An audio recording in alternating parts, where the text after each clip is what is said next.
Hello everyone, आज हम लोग देखेंगे 4 अप्रैल 2023 का करंट अफेयर्स। तो आगे बढ़ते हैं। पहला प्रश्न है हमारा, हाल ही में जलमार्ग मंत्री सर्बानंद सोनोवाल ने सागर सेतु मोबाइल ऐप लॉन्च किया है। तो सागर सेतु मोबाइल ऐप क्या है? ये रियल टाइम में जानकारी देगा एक्सपोर्टर इम्पोर्टर को, और ये मेन है नेशनल लॉजिस्टिक पॉलिसी के तहत लॉन्च किया गया है। इसमें क्या है, पोर्ट पे कितने वहाँ पे व्हीकल हैं, कितने यहाँ पे जो शिप लगे हुए हैं, उसके फ्रेट कंटेनर की सारी जानकारी प्रदान किया जाएगा सागर सेतु मोबाइल ऐप पे। जो भी इस चैनल पे नए सब्सक्राइब कर लें। आगे बढ़ते हैं हम लोग। दूसरा प्रश्न है हमारा, हाल ही में इटली पहला देश बन गया है जो ओपन एआई के चैटबॉट जो चैट जीपीटी उसको बैन कर दिया। तो इटली है ओपन एआई के चैटबॉट पर प्रतिबंध लगा दिया है, जो ये दुनिया में पहला देश बन गया है। तो इटली की राजधानी क्या है? रोम है। यहाँ के प्रधानमंत्री कौन है? जॉर्जिया मेलोनी है। इटली की राजधानी रोम है। इटली की राजधानी रोम है। यहाँ के प्रधानमंत्री जॉर्जिया मेलोनी है, और इटली पहला देश बन गया जो ओपन एआई के चैट जीपीटी चैटबॉट को बैन कर दिया है। तीसरा प्रश्न हमारा, यूएई है जो तीसरा आईसीएओ का conference on aviation alternative fuel की मेजबानी करेगा। विमानन और वैकल्पिक ईंधन पर तीसरे आईसीएओ का सम्मेलन की मेजबानी यूएई करेगा। यूएई की राजधानी क्या है? अबू धाबी है। यहाँ की मुद्रा क्या है? दिरहम है।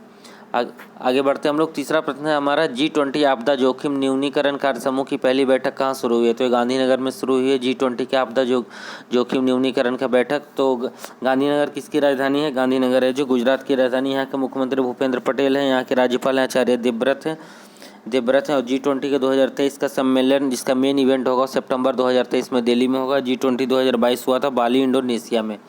आगे बढ़ते हैं। तुर्की की मंजूरी के बाद फिनलैंड है जो नेटो का 31वां सदस्य बन गया। तो हाल ही में फिनलैंड है जो नेटो का नॉर्थ अटलांटिक ट्रीटी ऑर्गेनाइजेशन का 31वां सदस्य बन गया। नेटो के बारे में देख लेते हैं कि नेटो का नॉर्थ अटलांटिक ट्रीटी ऑर्गेनाइजेशन जो है, जो सोवियत संघ के खिलाफ सामूहिक सुरक्षा प्रदान करने के लिए यूएसए और कनाडा और वेस्टर्न यूरोपियन कंट्री के द्वारा 4 अप्रैल 1949 की इसकी स्थापना किया गया था। इसे वाशिंगटन संधि के तहत स्थापना किया गया था, और इसमें अभी 31 सदस्य हैं। आगे बढ़ते हैं हम लोग। तो अरविंद चिदम्बरम ने नई दिल्ली ओपन का 20वां संस्करण जीत लिया। तो जो नई दिल्ली ओपन हो रहा है उसके 20वें संस्करण के विजेता अरविंद चिदम्बरम बने हैं।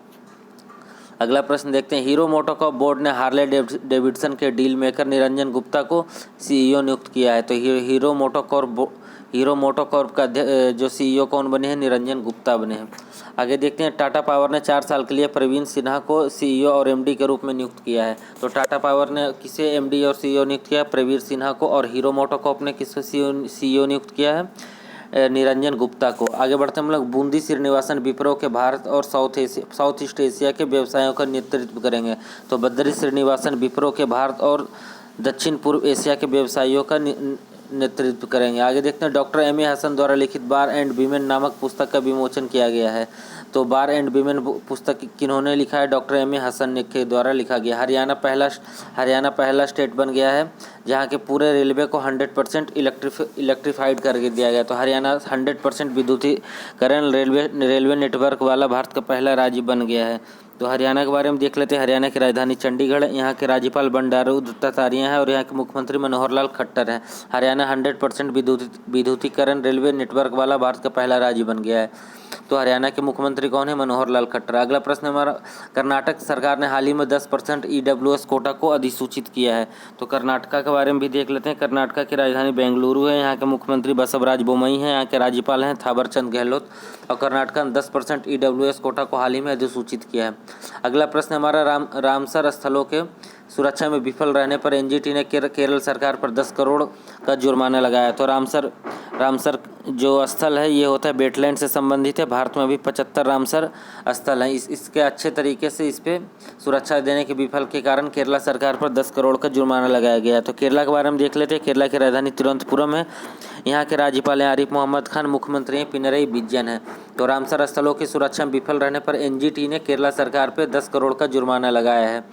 तो अगला प्रश्न देखते हैं। उड़ीसा दिवस या उत्कल दिवस 1 अप्रैल 2023 को मनाया गया। तो उड़ीसा दिवस 1 अप्रैल को मनाया जाता है हमेशा। यूरोपीय आयोग ने हिमाचल की कांगड़ा को जीआई टैग प्रदान किया था। यूरोपियन कमीशन के द्वारा कांगड़ा चाय को हिमाचल का जो कांगड़ा चाय उसे जीआई टैग प्रदान किया गया है। तो हम लोग देख लेते हैं हिमाचल के बारे में। हिमाचल प्रदेश की राजधानी शिमला है, और यहाँ के मुख्यमंत्री हैं सुखविंदर सिंह सुक्खू। यहाँ का राज्यपाल हैं शिव प्रताप शुक्ल।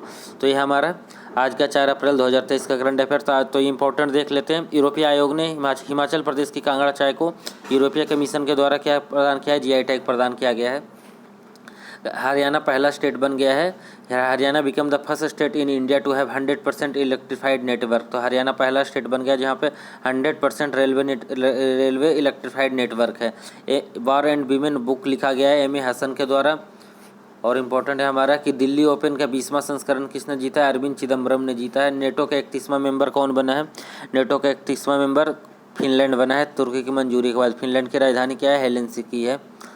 G20 आपदा जोखिम न्यूनीकरण कार्य समूह की पहली बैठक कहाँ शुरू हुई? तो गांधीनगर में शुरू हुआ है। इटली ने ओपन AI के ChatGPT चैटबॉट को बैन कर दिया। तो इटली दुनिया का पहला कंट्री बन गया है जो ChatGPT को बैन किया है। तो थैंक यू एवरीवन।